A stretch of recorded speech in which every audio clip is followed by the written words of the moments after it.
Abre mis ojos, oh Cristo, abre mis ojos, Señor, yo quiero verte, yo quiero verte.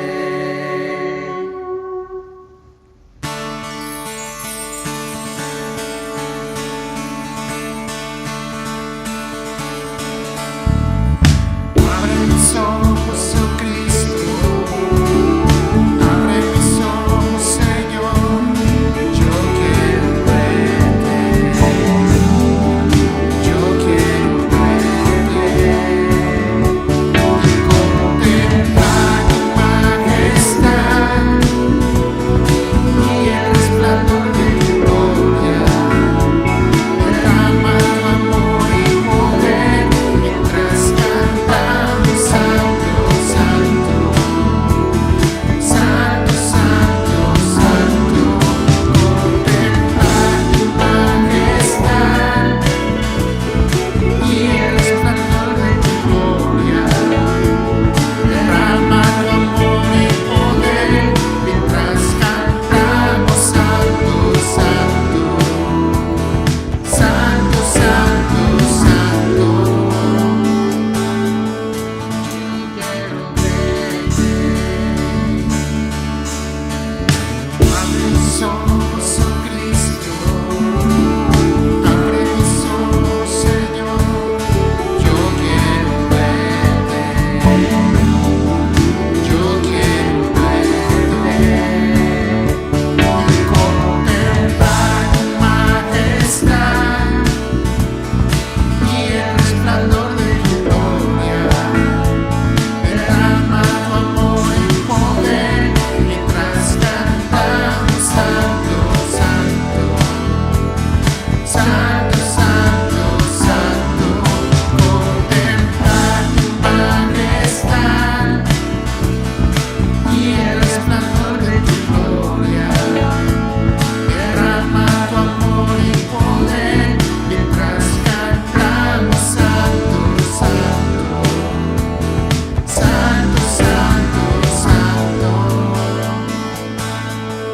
Yo quiero verte. Santo, santo, santo, santo, santo, santo, santo, santo, santo, yo quiero verte.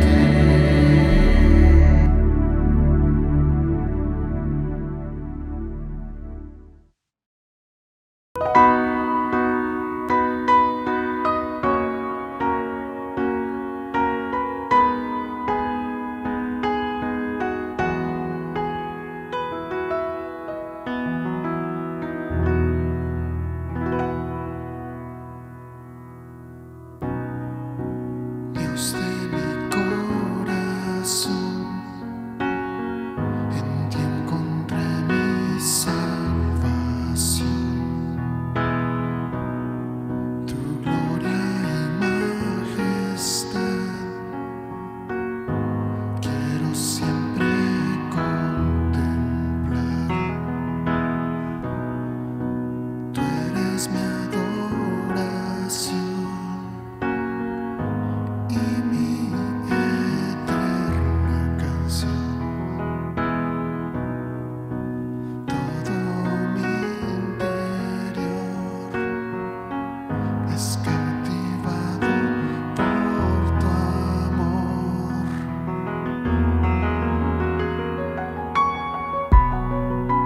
Eres Dios eterno, solo tú eres bueno, Dios incomparable eres tú. Nunca me separaré de tu gran amor, eres mi Señor, mi Salvador. Dios de mi corazón,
Hola, ¿qué tal hermanos? Muy buenos días. Bienvenidos nuevamente a nuestra reunión virtual.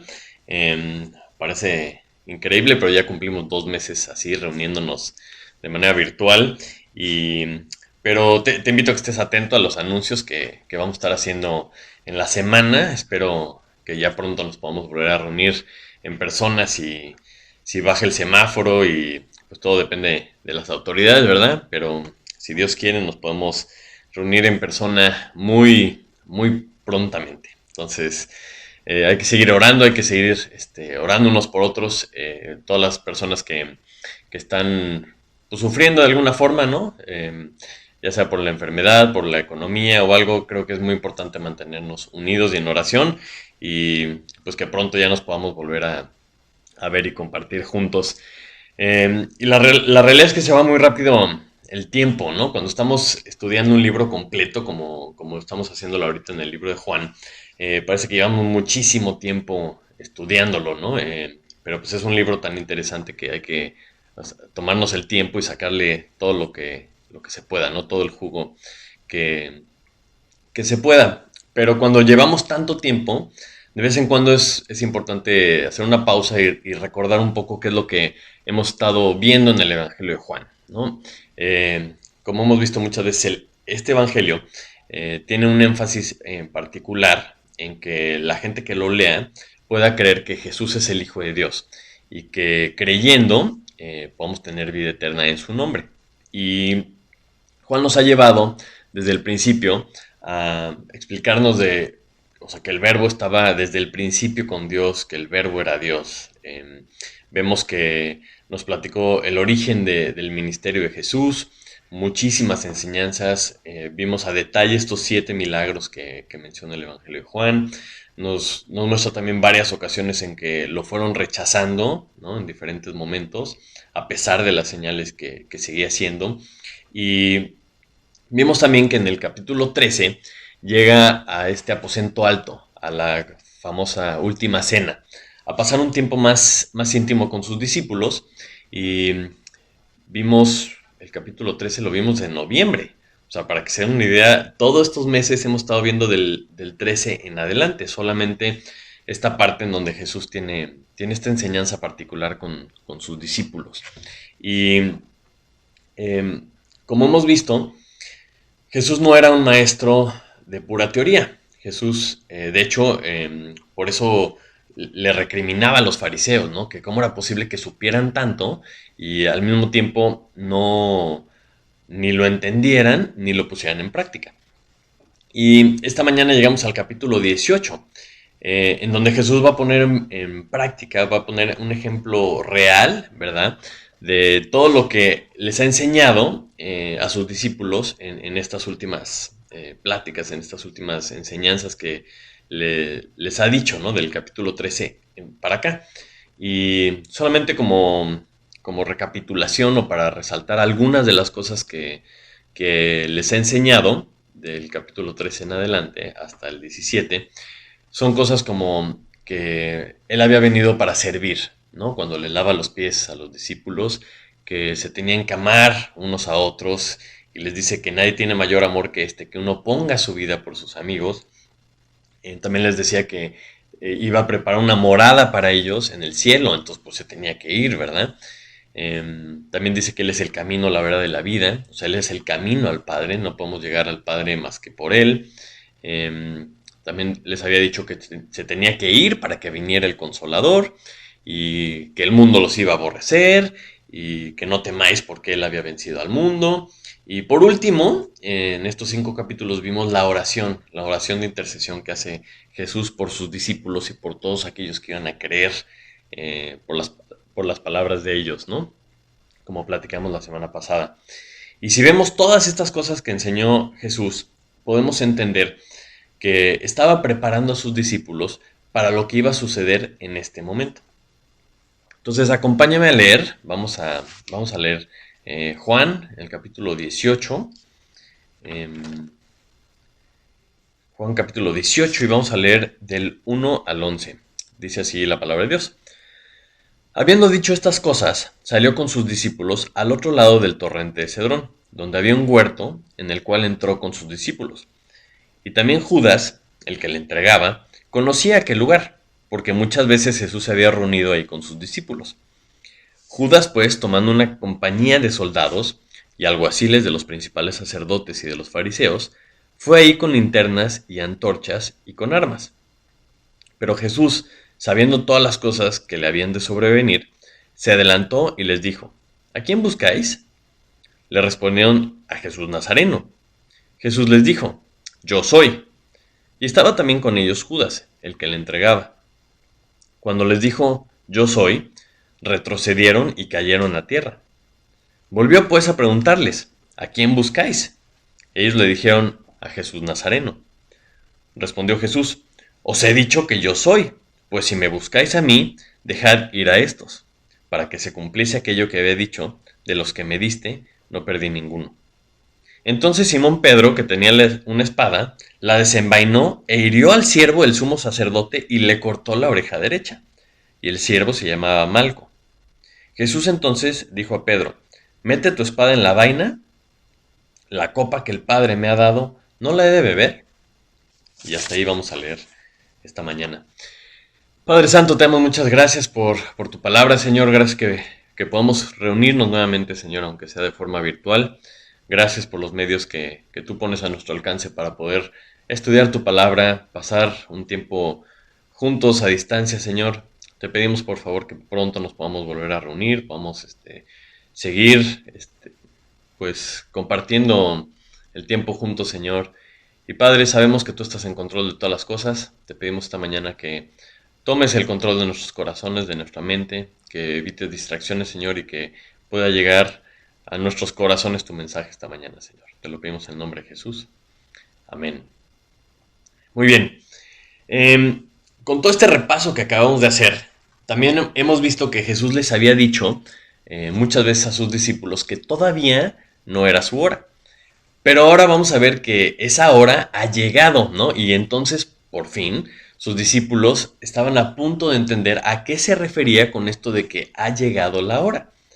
Y hoy, con este pasaje, vamos a enfocarnos solamente en dos aspectos. Primero que nada, en que Jesús sabía lo que le iba a pasar. Entonces, si él sabe lo que le iba a pasar, todas sus acciones tienen un propósito y una enseñanza que él quería dar. Y en segundo lugar, vamos a ver que les va a enseñar con sus obras, con lo que él está haciendo, que Dios tiene el control aún en esas situaciones que nosotros creemos o que nos parecen ser situaciones adversas. Entonces, el versículo 4 nos dice que sabiendo todas las cosas que le habían de sobrevenir, o sea, que él sabía todo lo que iba a suceder. Y Juan lo ha mencionado varias veces porque recuerda que él está enfatizando el hecho de que Jesús es Dios. Entonces él sabe todas las cosas, no hay nada que él no anticipara o que no supiera que iba a suceder. Pero de todas formas, aunque Jesús sabía todas las cosas, de todas maneras las tenía que pasar, o sea, las tenía que vivir. Y seguramente esto iba a ser algo muy difícil, porque cuando tú sabes qué es lo que viene, cuando tú sabes a qué te estás enfrentando, cuando tú sabes qué es lo que va a pasar, lo primero que tienes que hacer es prepararte. Y Jesús se preparó. El versículo 1 nos dice que salió con sus discípulos al otro lado del torrente Cedrón, donde había un huerto, en el cual entró con sus discípulos. Y Mateo 26 nos da un poquito más de detalle de lo que pasó en este huerto. Pero vemos que él está yendo con sus discípulos, acompañado con ellos, y dice: entonces llegó Jesús con ellos a un lugar que se llama Getsemaní, y dijo a sus discípulos: sentaos aquí, entre tanto que yo voy ahí y oro. Y tomando a Pedro y a los dos hijos de Zebedeo, comenzó a entristecerse y a angustiarse en gran manera. Entonces Jesús les dijo: mi alma está muy triste, hasta la muerte. Quedaos aquí y velad conmigo. Y luego un poquito más adelante les dice: velad y orad para que no entréis en tentación. El espíritu a la verdad está dispuesto, pero la carne es débil.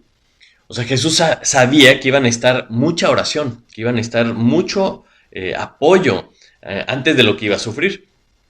O sea, no sé si te puedas imaginar el sufrimiento de Jesús, de saber lo que iba a vivir, de saber lo que venía. Y dice, o sea, ves estas palabras de entristecimiento, o sea, de angustia, que dice, mi alma está muy triste hasta la muerte, ¿no? O sea, era algo impresionante.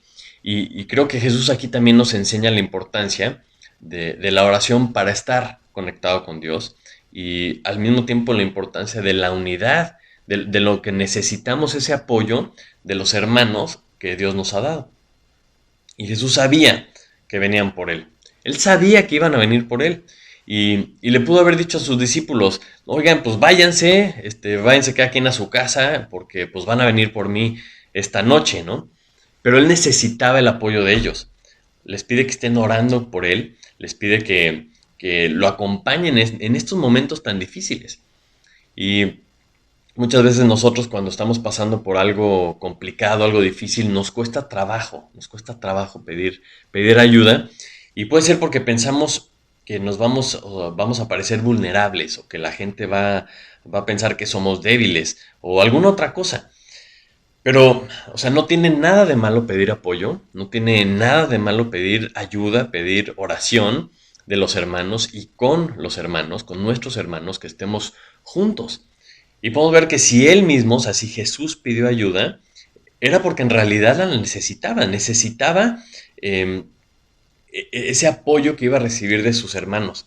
Y también lo hizo para que supiéramos que es algo que nosotros vamos a necesitar. Y es algo que tenemos a la mano con la gente que Dios nos ha puesto a nuestro alrededor.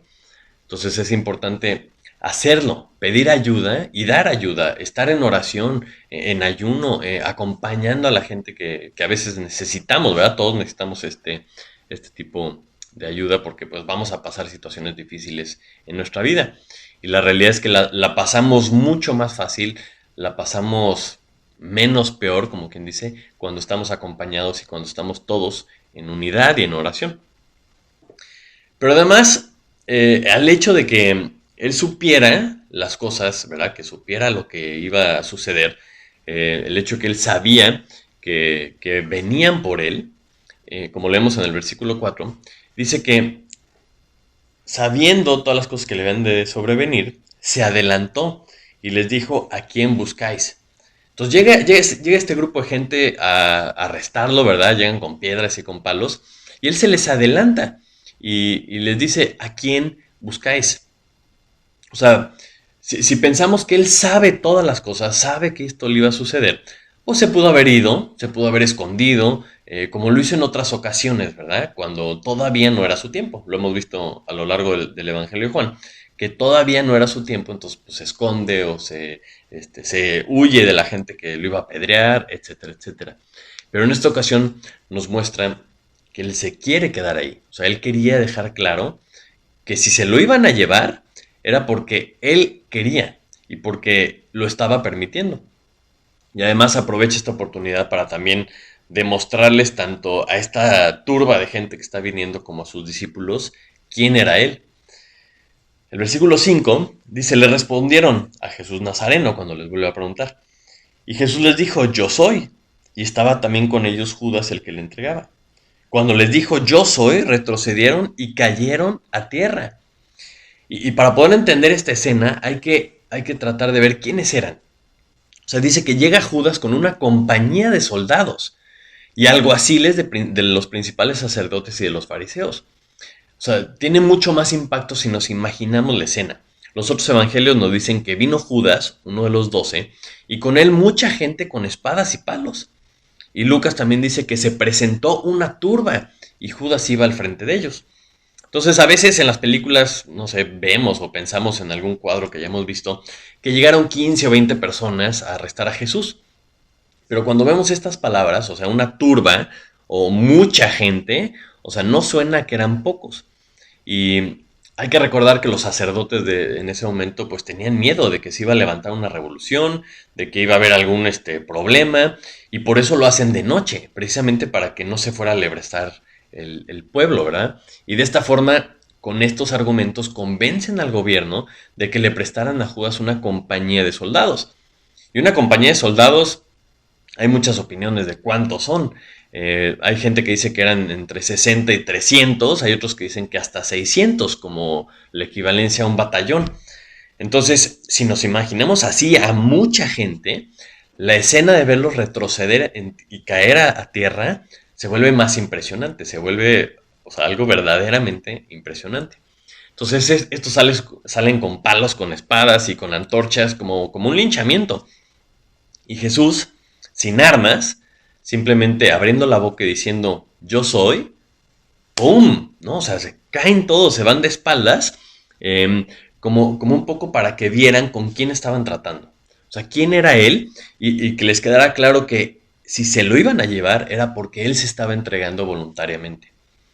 Y otra de las cosas que podemos ver que Jesús quiere enseñar con el simple hecho de que él supiera que estas cosas iban a suceder, es que permite que estén ahí sus discípulos, porque también les quería mostrar que él los iba a proteger. El versículo 8 dice, Jesús respondiendo, respondió Jesús, os he dicho que yo soy, pues si me buscáis a mí, dejad ir a estos. Y es que Jesús protege a sus discípulos porque ellos no estaban listos. O sea, en este momento no iban a poder soportar esta prueba. Y con esto cumple además lo que les había dicho hace unos versículos atrás, como dice el versículo 9. Para que se cumpliese aquello que había dicho, de los que me diste, no perdí ninguno. Entonces esto iba a servir como una lección de confianza en él de parte de sus discípulos. Iban a necesitar esta confianza más adelante. Y al mismo tiempo también es una lección de confianza para nosotros. Porque debemos saber que Él nos cuida. Y Él está consciente de todo lo que nos está sucediendo siempre.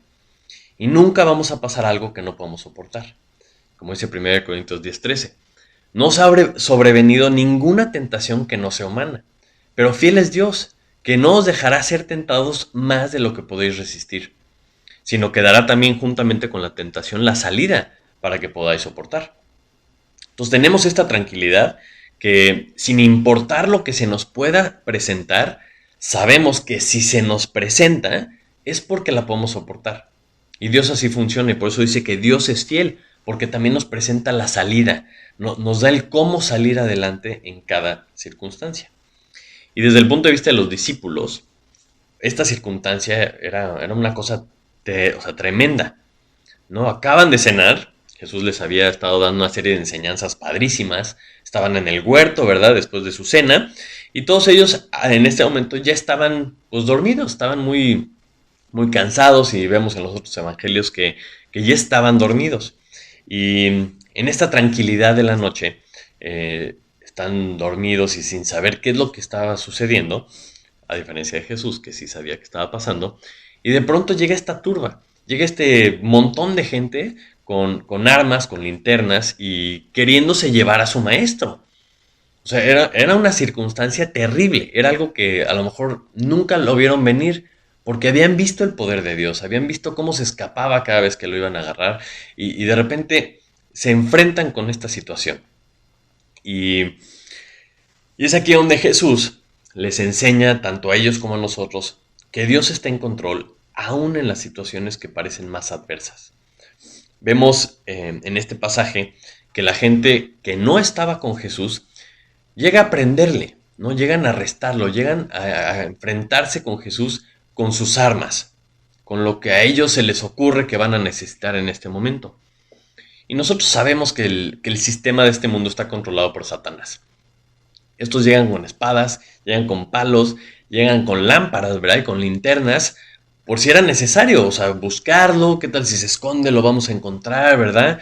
Y llegan preparados para usar la fuerza. Si alguien se alebrestaba, luego lo metían en cintura, por eso llegan con palos y con espadas.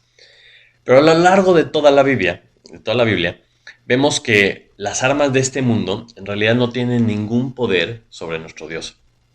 Así como aquí simplemente habla Jesús, ¿verdad? Cuando abre su boca y todos caen a tierra, vemos muchísimos ejemplos en los que Dios es mucho más poderoso que todas las armas, que todos los planes y todo lo que el mundo pueda pensar en su contra.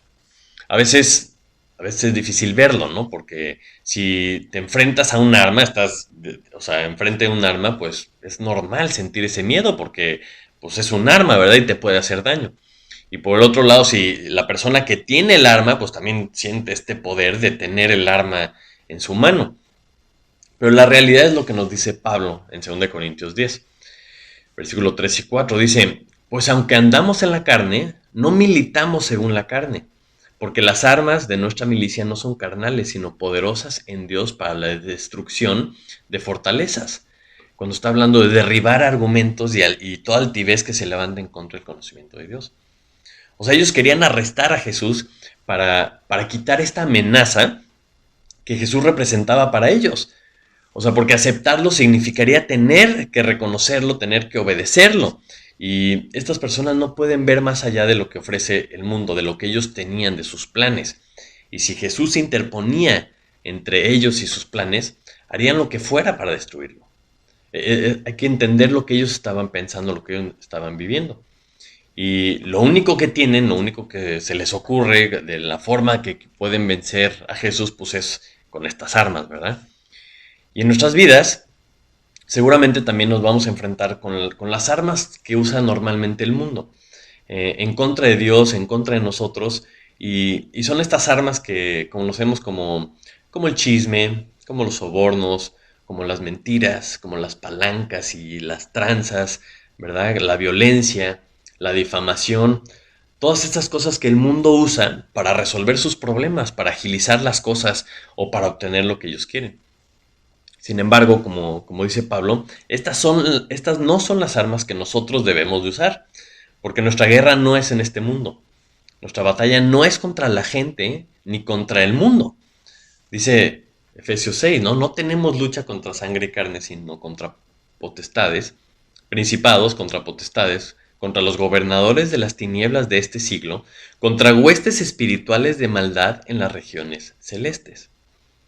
Cuando vemos esto a lo mejor pensamos, híjole, pues prefiero lucha contra sangre y carne porque está un poco más pareja, ¿no? O sea, muchas veces perdemos de vista y preferimos enfrentarnos a lo que sí vemos o a lo que sí podemos medio controlar.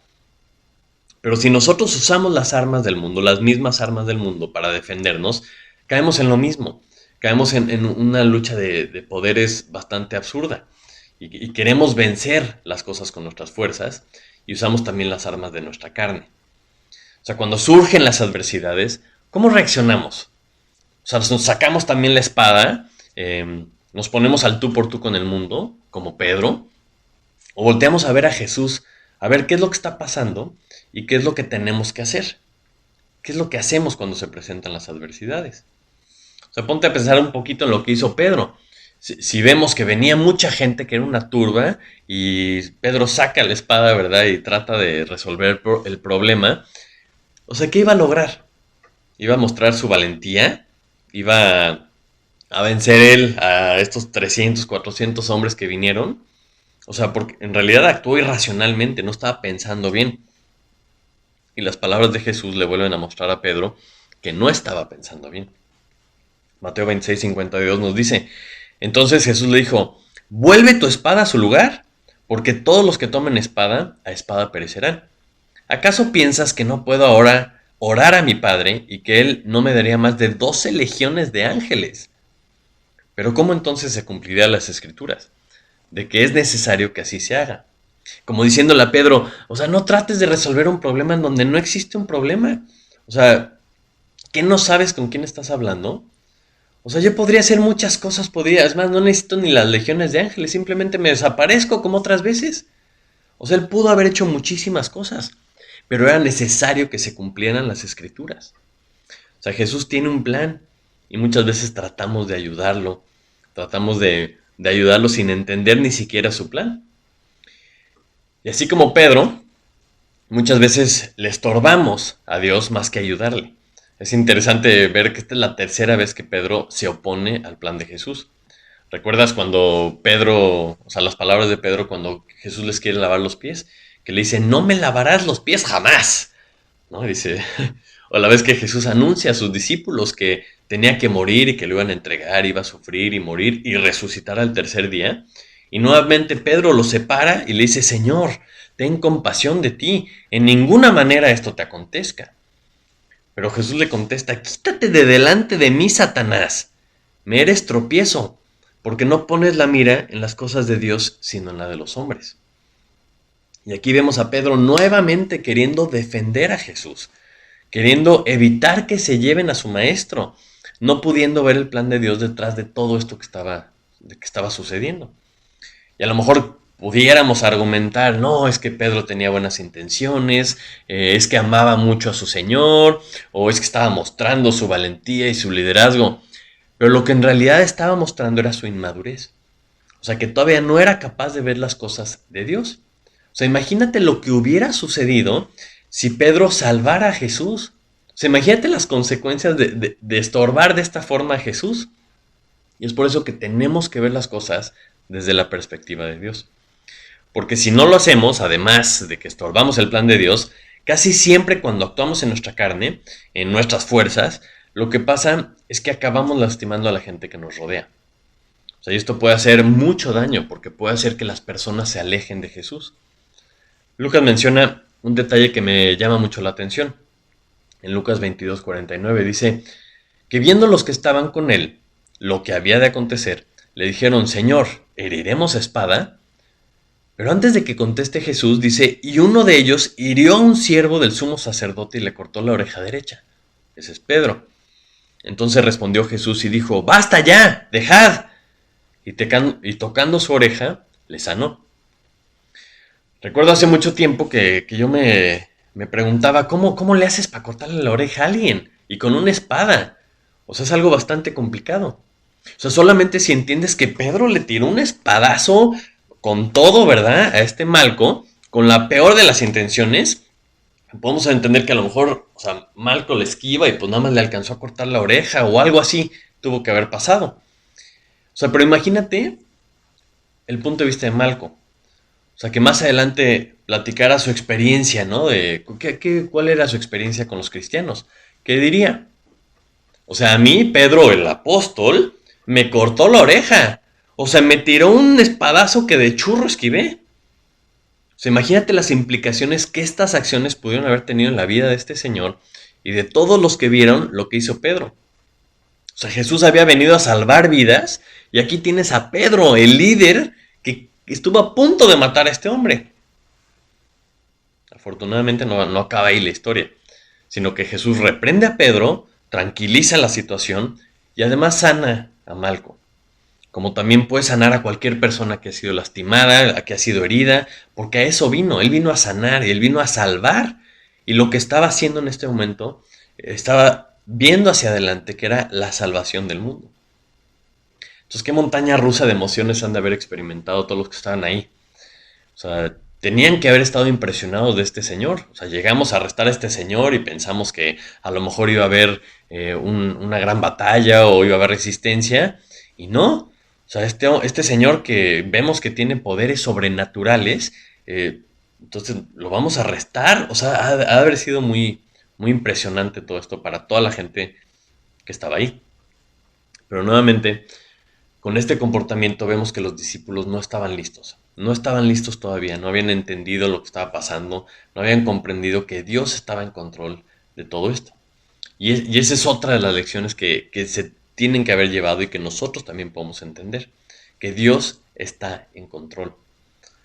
Cuando Jesús estaba orando, antes de que llegara Judas, como vemos en Mateo 26:39, Jesús está diciendo, Padre mío, si es posible, pasa de mí esta copa, pero no sea como yo quiero, sino como tú. Jesús está pidiendo lo que pediría cualquier persona. O sea, si es posible que yo pueda evitar esto que viene, excelente. Pero no se haga lo que yo quiero, sino lo que tú quieres. O sea, lo que mi Padre Celestial quiere, eso era la obediencia total de Jesús. De obedecer todo lo que quería Dios porque era su voluntad. Por eso en el versículo 11 de nuestro pasaje esta mañana, le dice Jesús a Pedro, mete tu espada en la vaina. La copa que el Padre me ha dado, ¿no la he de beber? O sea, cuando Jesús le pide, pasa de mí esta copa, y pues le contesta que no, porque tenía que hacer lo que tenía que hacer, él acepta y dice, la copa que me ha dado el Padre, ¿no la he de beber? O sea, él había entendido que lo que Dios quería y él lo había aceptado y lo iba a obedecer. Muchas veces creemos que Dios es lo más importante en nuestra vida y decimos estas cosas. Pero en realidad podemos ver que si evitamos el sufrimiento a toda costa, o si nos importa lo que los demás dicen, o nuestra posición, o nuestros sueños, o nuestros deseos, o nuestro ego, o lo que sea. Si cualquiera de estas cosas está por encima de Dios y lo que Dios quiere, en realidad no estamos entendiendo que Dios debe estar en primer lugar en nuestras vidas. O sea, hasta que no pongamos a Dios y su voluntad como lo más importante en nuestras vidas, o sea, como lo hizo Jesús aquí, hasta que no aceptemos esto, no podemos rendir nuestra voluntad a Él, no podemos obedecerlo de veras, porque no está en el lugar más alto, en lo más importante de nuestra vida. Y para poder hacer esto es clave, es importantísimo entender que su voluntad siempre es lo mejor para nosotros.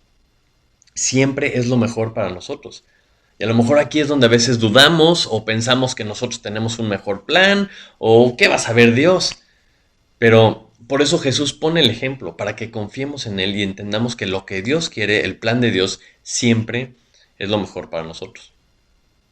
Entonces, esta confrontación que vemos en este pasaje nos deja con 4 posturas en las que podemos estar en nuestra vida.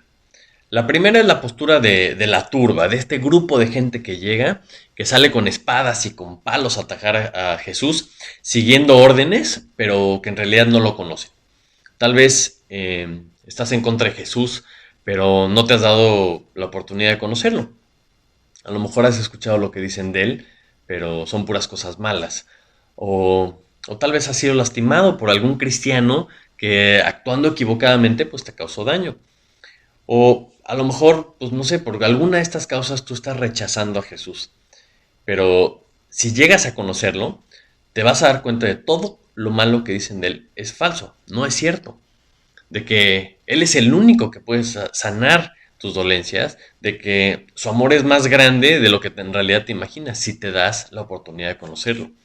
Y así como estas personas se toparon con él, tú también puedes tener un encuentro con él. La segunda postura es la postura de Judas, este discípulo que siguió a Jesús durante todo su ministerio, pero siempre vio a Jesús como una forma de beneficiarse a sí mismo, de obtener lo que él quería. En este caso, pues era dinero, y en otros casos puede ser que busquen a Jesús como un genio de la lámpara, ¿no? Que les cumple sus peticiones y que les ayuda en todas las cosas que ellos hacen. Pero cuando se presentó la oportunidad de beneficiarse más, en el caso de Judas, no solo lo dejó, sino que además ayudó al enemigo a atraparlo. O sea, tú puedes estar con él sin que él sea tu Dios. Y si hay cosas más importantes para ti que Dios, este puede ser tu situación. Pero puedes estar seguro de que Jesús siempre te va a recibir como un amigo si tú te arrepientes. Él está ahí esperando que tú te arrepientas. Por eso le dice a Judas, amigo, porque él sabía que en el momento que se quisiera arrepentir, él lo iba a recibir con brazos abiertos. La tercera postura es la de Pedro, ¿no? Que él estaba con Jesús, amaba a Jesús y él decía que era su máximo. Pero a lo mejor como Pedro dices estas cosas, pero no lo dejas estar en control. Sigues actuando en tus fuerzas, sigues poniendo tus planes por encima de los de Dios, tomas decisiones sin consultarlas con Dios y dejas un rastro de gente lastimada por tus acciones. Ahora, la última postura es la ideal y es la que ejemplifica a Jesús. Jesús aquí nos deja un ejemplo claro de lo que tenemos que aspirar, de lo que tenemos que tratar de hacer. Lo que hizo fue para que aprendiéramos lo que tenemos que hacer. Orar ante la adversidad, buscar el rostro de Dios cuando se presenta una cuestión difícil. Estar juntos como hermanos, apoyarnos unos a otros en unidad, en oración, para buscar juntos a Dios en cada circunstancia. Luego entregar nuestra voluntad para hacer la voluntad de Dios. O sea, Jesús entendió que el plan de Dios era más importante que todo lo demás. Y sin importar cuál sea tu postura esta mañana, si eres como la turba, si eres como Judas o si eres como Pedro, lo importante es que hoy tú puedes decidir empezar a seguir a Jesús. O sea, escoger ser como Él, aprender lo que Él te está diciendo, creer en Él, seguir su ejemplo y obedecer a Dios. Porque Él quiere tu salvación. O sea, quiere que creas en Él para que seas hecho hijo de Dios. Tan quiere esto que entregó a su Hijo para morir en nuestro lugar.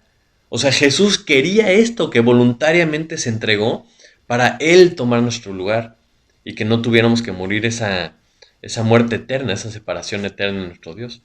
Eso es lo que Él hizo, obedeciendo a Dios, precisamente para que tú y que yo pudiéramos ser reconciliados con Dios. Los que ya somos familia, necesitamos estar más unidos, necesitamos estar en oración conjunta unos con otros para que podamos ver lo que Dios está haciendo, lo que Él está haciendo a nuestro alrededor, lo que Él está haciendo en nuestras vidas, eh, y poder así entregarle nuestra voluntad, someternos en obediencia a su voluntad. Y no es algo malo, esto no es algo como, ay, bueno, me voy a entregar a su voluntad. No, al revés. O sea, si entendemos que su plan siempre es el mejor plan, es mucho más fácil, es como decir, estoy escogiendo lo mejor. Entonces, cuando nos topemos con la aparente adversidad, busquemos el rostro de Jesús. Veamos lo que Él está haciendo, cómo encaja todo esto en su plan, porque sea lo que sea que está pasando, no se le ha salido de las manos. O sea, no saquemos la espada, ¿verdad? Y empecemos a hacer desastres de nuestra vida y con nuestra vida y con la gente que nos rodea. No tomemos las cosas en nuestras propias manos, confiemos en Él. Tenemos que aprender a confiar en Dios. Tenemos que aprender a confiar en su plan y ver todas las circunstancias que se nos presentan desde el punto de vista de Dios. O sea, verlas desde el punto de vista de Él. ¿Qué está pasando? ¿Qué estoy aprendiendo? ¿Qué puede estar haciendo Dios con esto que está sucediendo? Porque a fin de cuentas, el único punto de vista que importa es el punto de vista de Dios. Entonces hay que hacer esto una realidad en nuestras vidas. Hay que ver este pasaje, estas enseñanzas y aplicarlas en nuestro corazón. Meditemos en esto y veamos qué tanto confío en Dios, qué tanto oro, lo busco cuando suceden cosas, qué tanto busco a mis hermanos para que me ayuden a salir adelante, porque nada de lo que sucede, o sea, es más fuerte de lo que podemos aguantar porque Dios es fiel. Entonces, hermanos, hay que aprender a confiar en Dios y hay que ayudarnos unos a otros a confiar en Dios. Yo creo que por eso somos una familia y pues hay que ver que esto sea una realidad en nuestra iglesia. Vamos a orar. Padre Santo, te doy muchísimas gracias por este mensaje esta mañana, Señor. Te doy muchas gracias por lo que nos enseñas. Gracias porque todo lo que tú haces tiene un propósito, Señor, y que podamos estar tranquilos y confiados en que así es, Señor. Te pido que las lecciones que tú nos das, Señor, las podamos aprender, las podamos aplicar, Señor. Podamos llevar al lunes lo que aprendemos el domingo, Señor. Que lo podamos vivir todos los días de nuestra vida, que tú seas una realidad en nuestra vida, Señor. Y no sea simplemente una cosa que vemos o que hacemos el domingo, Señor. Te pido por favor que nuestro corazón esté confiado en ti, Señor, a pesar de que las cosas que veamos se vean difíciles, se vean complicadas, Señor. Yo sé y debemos de saber todos, Señor, que tú estás en control. Te pido por favor que nos animemos unos a otros, Señor, que nos des fuerza con nuestros hermanos y que podamos estar agarrados de ti, Señor, confiados en ti, sin importar lo que sea que tengamos enfrente, Señor. Te pido estas cosas en el nombre de Jesús. Amén. Muy bien, hermanos, muchísimas gracias. Espero que tengan una excelente semana. Que Dios los bendiga muchísimo. Esténse atentos por si hay un anuncio de cuándo nos podemos volver a reunir. Aparentemente el semáforo va a cambiar esta semana, entonces ahí les vamos confirmando y si Dios quiere nos vemos muy pronto. Que Dios los bendiga.